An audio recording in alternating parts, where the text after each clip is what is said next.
जो लोग कह रहे हैं कि अमेरिका का टेटुआ दबा देना चाहिए भारत को, हम उनसे पूछें जो जिंदगी भर ये कहते रहे कि चाइना सबसे बड़ा खतरा है, जब वो रक्षा मंत्री रहे तो उन्होंने चाइना पे हमला कर दिया था है?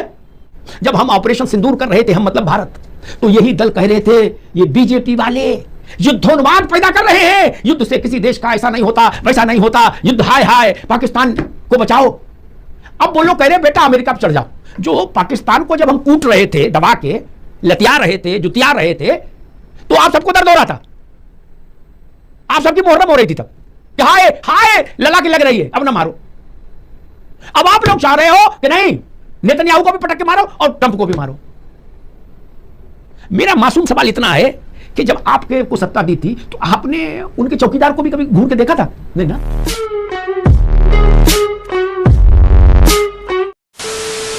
नमस्कार दोस्तों, स्वागत है आपका दफा डिबेट और अमिताभ अग्निहोत्री जी की बहुत ही जबरदस्त और बहुत ही धमाकेदार डिबेट वीडियो में। थोड़ा अमिताभ अग्निहोत्री जी का असर मुझ पर पड़ गया दोस्तों, विस्तार से बात करने की।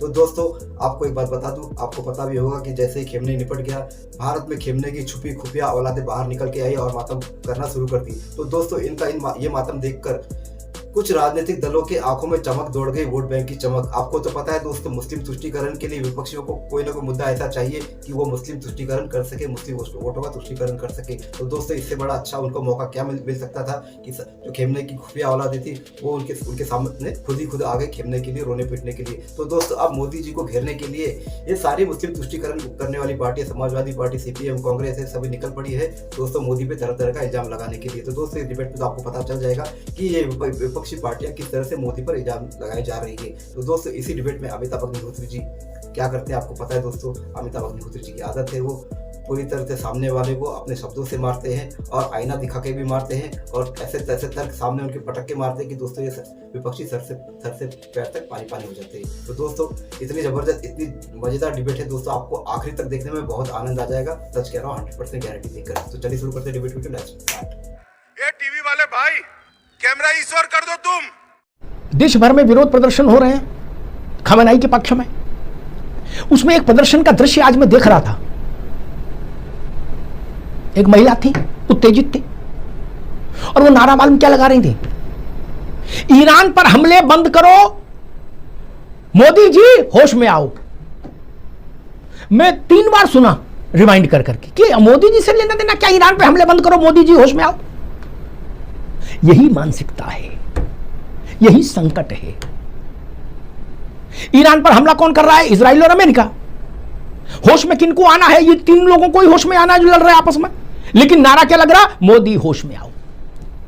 इससे पता लगता है कि आपके अंदर कुंठा कितनी भरी हुई है। कुंठा का ये, मैं इसको कई बार कहता हूं, ये मानसिक एसिडिटी है।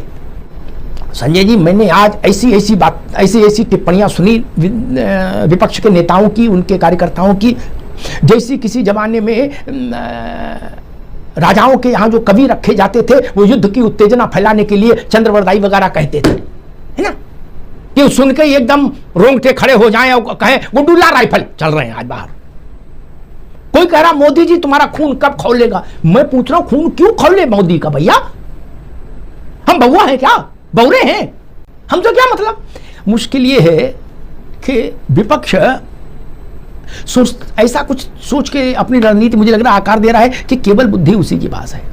आप एक तरफ कहते हो कि खाड़ी में 1 करोड़ लोग हैं, उनके लिए छाता ताना कि नहीं ताना हमें बताओ। अच्छा जी, ठीक बात है, समझ सकते हैं, आपकी संवेदना है। दूसरी तरफ कहते हो तुम्हारा खून कब खौलेगा? जब खून खौलेगा चाचा, तो सबसे पहले 1 करोड़ लोग संकट में आ जाएंगे। आपको इल्म नहीं? च्यवनप्राश खाओ यार गर्म दूध के साथ। जिन्होंने कभी कुत्ता नहीं मारा, बिल्ली नहीं मारी, वो कह रहे खून कब खौलेगा, तमंचा लेके कब निकलोगे मोहल्ले में। अरे ये कोई छिबरा में और खिमसेपुर की लड़ाई है लड़कों की कि भैया ठोक दिए 4 फायर। वैश्विक सामरिक संतुलन का अर्थ जानते हैं ना। और अभी तक भारत पर कोई असर नहीं आया। खमेनी मरे तो और इजराइल में लोग मरे तो भारत पर तो कोई असर नहीं आया ना। झूठ का, प्रपंच का विस्तार हो रहा है। ईरान का एक युद्धपोत मारा गया, ध्वस्त हुआ। कहा गया भारत को देख लो, वो भारत का किस इन्विटेशन पर आया था, ज्वाइंट नेवल एक्सरसाइज में हिस्सा ले रहा था, ठीक। लेकिन ये नहीं बताया या तो समझ नहीं या जानबूझ के धूर्तता।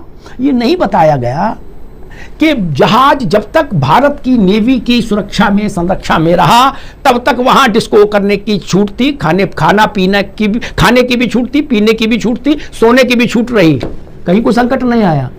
जब आप जैसे आप हमारे यहां तिलक में आए, हमने भोजन कराया, पान खिलाया, लड्डू दे दिए, उसके बाद आप अपने घर निकल गए, रास्ते में आपको चोरों ने पकड़ लिया तो हमारी जिम्मेदारी बनेगी, या तो हमसे कहते भैया हमें छुड़वा दो। दुनिया भर में यही प्रैक्टिस है।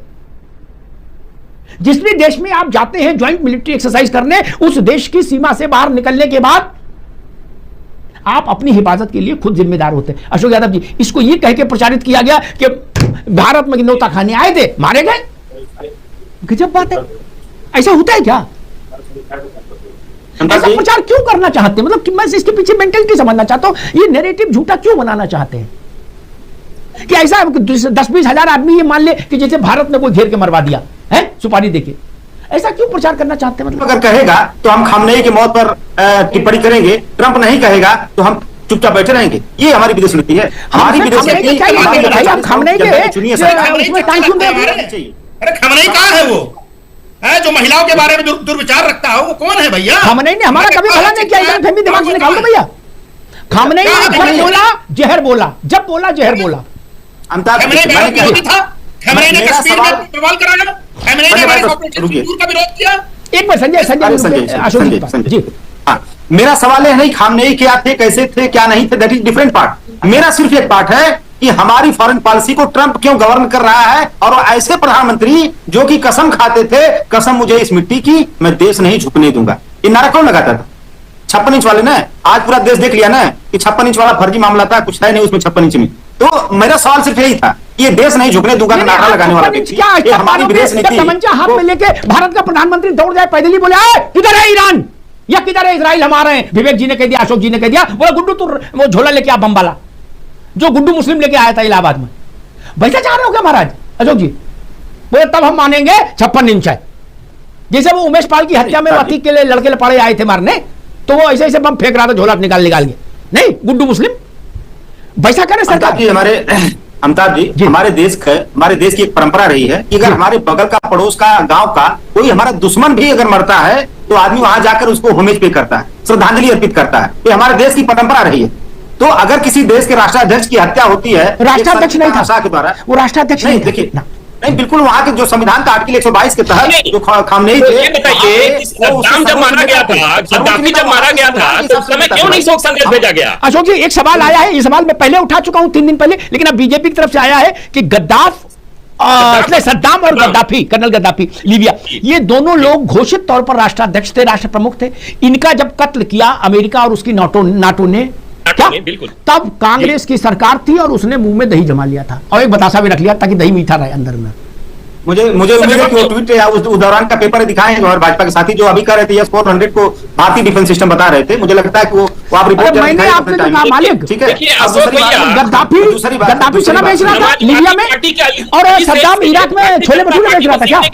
अगर वो ज्वाइंट ऑपरेशन हमारे देश के साथ करके जा रहा था, हमारे महामहिम राष्ट्रपति को सैल्यूट मार के जा रहा था और हमारे देश की सेना का, हमारे देश का मेहमान था और रास्ते में घेर के मार दिया गया अमेरिका के द्वारा, तो क्या हमारे मुंह में दही जमी थी? तो हम अमेरिका पर चढ़ाई करते तो कर सकते थे भैया, तो हम अमेरिका पर चढ़ाई करते, ऐसे कह रहे हो? शोक व्यक्त नहीं कर सकते थे? हम अमेरिका पर चढ़ाई करते क्या? नहीं, हमारी सरकार कितनी डरपोक सरकार है। हम शोक तो व्यक्त कर सकते थे कि हमारा मेहमान रास्ते में मार दिया गया, तो उस पर हम कम से कम एक मानवता के नाते एक श्रद्धांजलि तो दे सकते थे, नहीं दे सकते थे। अच्छा, हम मान लेते हैं ये बहुत कमजोर है, अशोक जी कह रहे हैं, मान लेते विवेक जी भी खुश हो जाए, ये भी हमारे मित्र हैं, लेकिन नरसिंहा राव, मनमोहन सिंह, ये 12 बोर को तमंचा लेके अमेरिका के ऊपर चढ़ गए थे क्या? है यार, कहां तमाशा कर रहे हो? 40 साल का सिलसिला तो हमारी आंखों के सामने गुजरा है। बाकी के लिए किताब पढ़नी होगी, 40 साल के लिए तो किताब भी नहीं पढ़नी मुझे। ये तमंचा लेके चल गए थे। देश को बरगलाइए नहीं, ये देश तो सबका है। कल आपकी सरकार थी, आपके कुछ कर्म खराब रहे, आप वंचित हो गए, इनके कुछ अच्छे रहे, ये सरकार में आ गए, कल इनके काम खराब होंगे तो आप सरकार में आ सकते हो, लेकिन देश यही रहेगा, वोटर यही रहेगा मेरे भाई। ऐसा रिश्ता मत बना के जाइए, मुश्किल हो जाए। समाजवादी पार्टी के लोगों को सुनिए तो लग रहा है कि उनके पास अभी सरकार में वो होते तो 17-20 फायर झोंक दिए होते ट्रंप के ऊपर।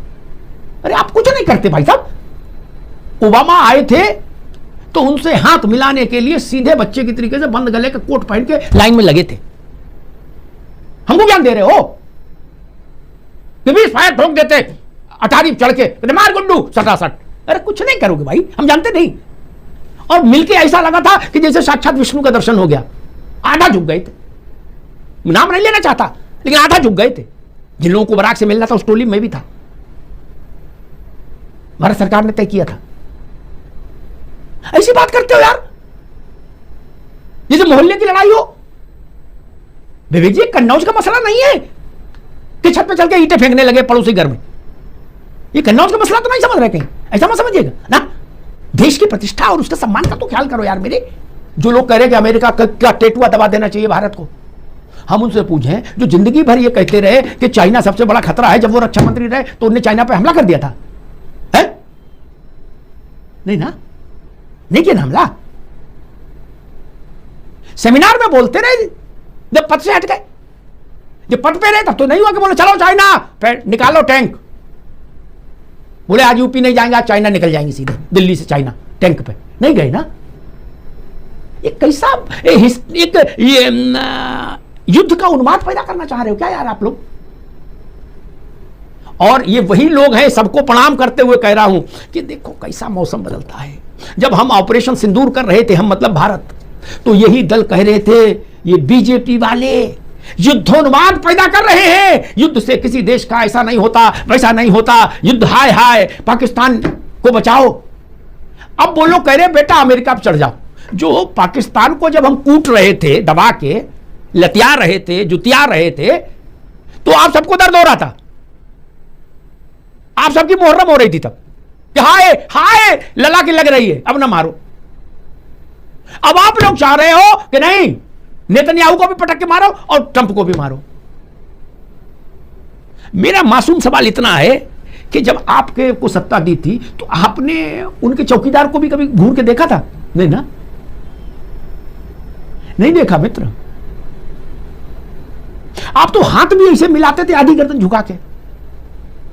हमारे तो आंखों में दृश्य है, हाथ भी ऐसे मिलाते थे कि लगता था कि अब कृत कृत्य भयऊ मैं माता, आशीष तब अमोघ विख्याता। बोले भगवती अब कृतकृत्य हो गया, इस भाव से हाथ मिलाते थे। और आप दूसरे से कह रहे हो कि झोंक दो फायर, डोंट वरी। क्यों झोंक दे? हमारा कोई लेना नहीं देना नहीं, हमारी जमीन पर युद्ध नहीं हो रहा, हमारे ऊपर युद्ध नहीं हो रहा, हमसे युद्ध नहीं हो रहा, हमसे क्या लेना देना?